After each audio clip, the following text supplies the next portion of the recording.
প্রতিদিন তো ভাত খাই, তো আজকে হচ্ছে রাতের মেনুতে হচ্ছে চাউমিন তৈরি করব। তো শেয়ার করছি তোমাদের সাথে আমার চাউমিন কীভাবে আমি তৈরি করি, তো দেখতে থাকো। প্রথমে পেঁয়াজগুলো তেলে ভেজে নিতে হবে।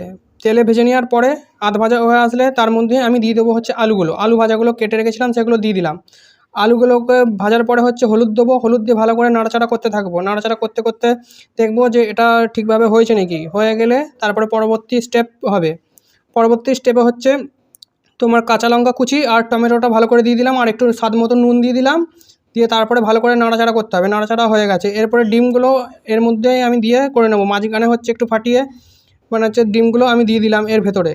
ডিমগুলো দেওয়া হয়ে গেলে এটা ভুজিয়ার মতোই করবো, এটা আলাদাভাবে করে নিই, এর মধ্যেই করে নিয়েছি আমি। তো দেখতে থাকো। যে ডিমগুলো দিয়েছিলাম তার সাথে হচ্ছে ভালো করে মাখামাখি করে এটাকে নেড়ে নিতে হবে।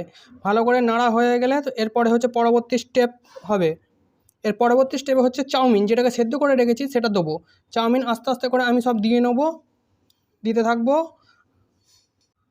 চাউমিন আমার পুরোভাবে দেওয়া কমপ্লিট হয়ে গেছে। কমপ্লিট হয়ে গেলে এর পরবর্তী স্টেপ হচ্ছে ভালো করে নাড়াচাড়া করে এটাকে মাখিয়ে নিতে হবে, আর ম্যাগি মশলাগুলো এতে দিয়ে খাওয়া শুরু করতে হবে।